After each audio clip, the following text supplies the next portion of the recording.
Hello Steelers, and welcome to this video in which I'm going to show you how I painted these 15mm British First World War cavalry figures.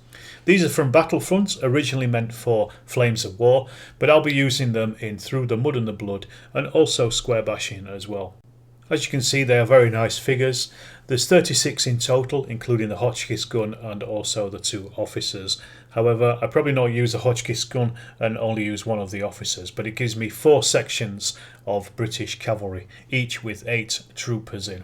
And I just wanted to show you in this video how I painted them. So, buckle yourselves in and let's get started. First up, I primed them with a rattle can primer. So this is just white. This is Wilko's primer, very basic stuff, nice and cheap. Anything could be used here. You could paint this on with a brush if you wanted to, or a airbrush, anything that you can do. I just like to have the white on there just to basically make the colours pop a little bit more because they're 15mm and you know they're a bit difficult to see when they're on the table from quite a distance. First thing to do was to block colour the uniform of the chap and some of the saddle paraphernalia. So this is brown violet. This is the base colour that I was using. The colours are based on Sidney Roundwood's excellent First World War painting guides. You'll find them over at his blog, which is roundwoodsworld.com, and you'll be able to download the PDFs for both British and German. I think he's got French ones on there as well, but basically I just did a dumbed down version of his 3-tone patterns and using brown violet as the base colour. Next up, it was to start to base coat the horse as well, so we're just block colouring in at the moment. I'm afraid I didn't get a very sharp picture of this, but you get the idea. I'm using beige brown to literally cover this horse. I wanted them all to be bay horses because a lot of horses would be recruited from a same area or same stock, so they were going to be quite similar. Obviously on campaign things changed quite a bit, and the soldiers were only able to get horses where they could at various times, but they were usually brought up in lots, so you would probably get very similar looking horses within those lots. You can see also I blue tacked the figure here to the top of an old bottle, an old Vallejo bottle. This is just so I can get around the figure quite easily with the paintbrush where needed. Again, very simple block colouring. Don't be too worried about being too neat at this point. You can always go back and cut in again where you've got paint onto different bits. We're just trying to get the basic colours down as quick as possible here. Next step is the helmet. This is very simple, bronze green, literally just painted straight on top. If you want to put the cloth colour over the top of the helmet, I'd suggest doing them in khaki, but in this case I didn't. I was happy with them just being the painted helmet version. Next stage is the flesh, and as I was painting these Caucasians, I do it in tan yellow, which is my preferred flesh tone. If you're doing Indian cavalry, obviously you might want to do it a little bit darker, but this is entirely up to you as to what flesh colour you use, but this one just works for me. And then I was sticking with the horses. I wanted to do the manes and their tails, and I did this in German camo black brown. Just because it's a very dark brown colour, it's not exactly black, but it's quite nice because it's quite natural rather than having a very stark black on these areas of the horses. And if you look, a lot of the bay horses do have a brownish mane and tail, so I think this works quite well. You can see as well I'm also using quite a large brush to cover some of these areas, as long as you're quite neat here, but you can always go back and just recut in that beige brown if you do make a bit of a mess here. Don't worry too much. As I say, we're trying to get these things painted as quick as possible really, so we can get them on the tabletop. They're not going in the display cabinet and they won't be winning any Golden Demon awards. The next paint is leather, and there's quite a lot of leather equipment on the British First World War cavalry, so parts of the saddles such as the holster for the rifle and also the scabbard for their sword as well. Also the boots and the ammunition pouches that you can see that run around the chest and around the back as well. This is specific to the First World War British cavalry you will find. Then I move on to the khaki. So this is just a couple of bits on the saddles themselves, so blankets and blanket rolls, things like that. There's only a couple of them, so this is a very nice, quick, easy job. Just get a smallish brush here and just try to be as neat as you can, because you don't really want to, at this point, to start having to go back and repaint. But again, really don't worry if you do, because it's a very simple fix. And using Vallejo's oily steel, I will then paint metal equipment. So this is like the water bottle here that you can see on the right hand side, and also the sword as well that he's holding here is saber, should I say. It's a saber, not a sword. Very quick, easy little job this. Again, really try to be neat though at this point, just because these are some of the smaller, finer details. And then we're coming to the last of the basic block painting. So this is just black on the reins and the horse tack. So all the little straps and bits and pieces that you can see on the horses as well.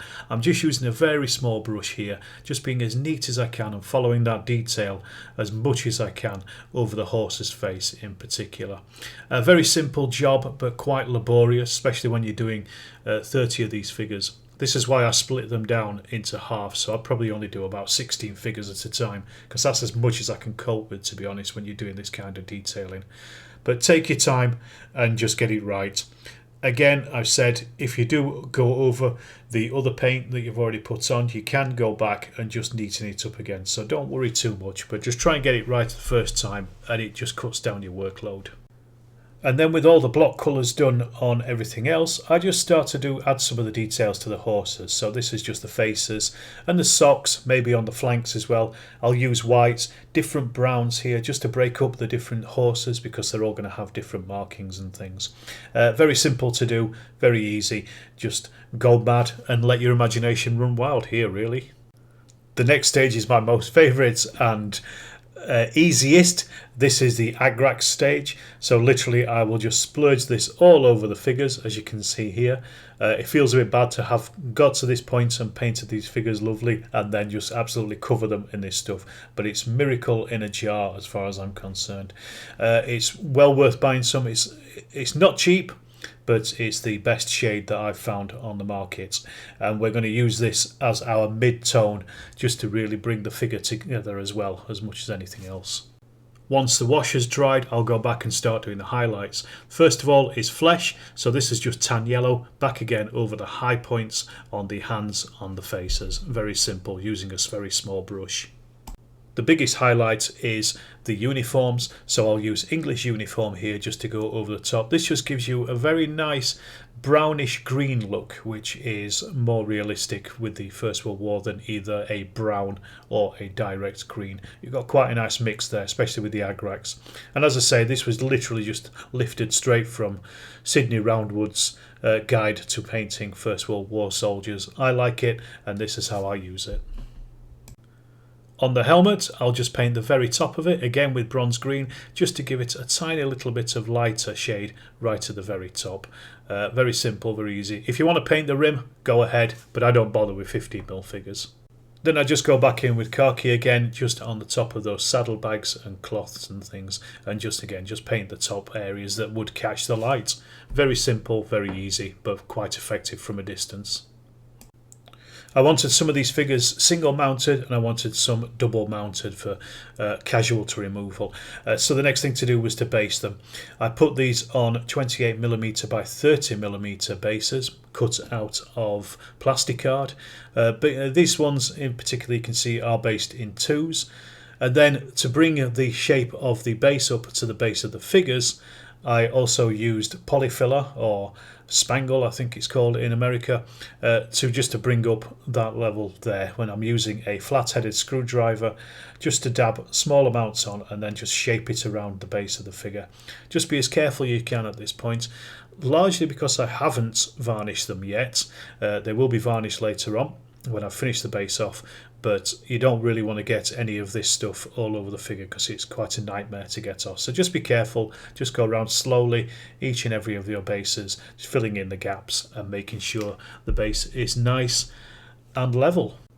And once the polyfiller is finished on the bases and dried, I'll probably give it 24 hours, I will come back and I will paint the bases. And I just do this in Vallejo's flat earth, you can see here. Just again, be neat as you can, as much as you can. If you wanted to, you can add some Agrax earth shade wash onto this, but we're going to cover it up anyway, so I wouldn't bother too much. If I was painting these individual, I would paint the base as well as the figure at the same time, and then they would also get the Agrax earth shade, but because I was basing these in 2s, the paint on the base came later. And when that has dried, it's time to spray varnish them. And I use Winsor & Newton's Professional Artist Spray Varnish, the best on the market that I've found. Make sure you're in a ventilated room or a ventilated area. Use a box as well, just to make sure you don't get stuff everywhere, because it does go everywhere, this stuff. And just give everything a good liberal dose of spray varnish, and these should be very well protected for future games. And then when I come to finish off the bases, I just use this undiluted PVA glue, and I'll paint this literally onto the bases, as you can see, just getting into all those nooks and crannies. Make sure the entire base is covered. I will then use static grass for the bases. I've got a tub of it there, you can see. I think this is Summer Colours by Javis. I'm not sure. You can do your base how you want at the end of the day. Mine are done so that they fit with my gaming board, which is a summer grass colour. You can see here I've used this tub and I basically just daub the static grass all over the figures. Again, if you wanted to use a static grass applicator, you could, but I find that I'm quite happy with how they look without it. And there we have it, the British First World War cavalry troop all finished off. This is what I suppose is called speed painting, just lots of block colours, a good wash and then some highlighting. It's a very quick way of getting figures onto your tabletop, especially when you're doing large numbers like this. This took me probably about 2 weeks in total to do them, because I did both halves in 2 separate sittings and just worked on little bits and pieces throughout the weeks as I went along. Very simple. Quite effective from tabletop range, so I always adhere to the 3 foot rule. If you can't see a detail or something at 3 foot, then don't bother painting it. The wash will also bring out a lot of details on these figures. Well, if you have enjoyed watching this video, if you haven't already subscribed, please do.